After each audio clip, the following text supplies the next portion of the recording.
Welcome to Luca is a Billionaire, where the only thing I invest in is your answers. You start by turning on mobile data and confirming a strong LTE or 5G signal. That's how you get usable bandwidth.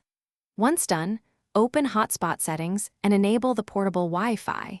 Set a clear SSID and a WPA2 or WPA3 password so others can't join.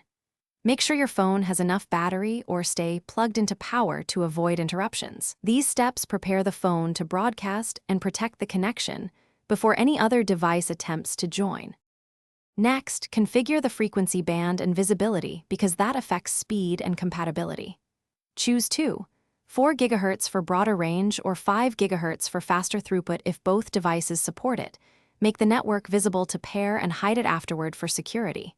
Then, on the receiving phone, scan Wi-Fi networks, select your SSID, and enter the password. Once connected, check the assigned IP and try a quick page load to confirm internet access. This verifies the tethering link is. To finish, limit the number of connected devices and set a data cap to avoid unexpected charges. Then disable the hotspot when you're done and rotate the password periodically for security. If the other phone cannot get online, try one key troubleshooting step. Reboot both devices to clear caches and renegotiate network settings.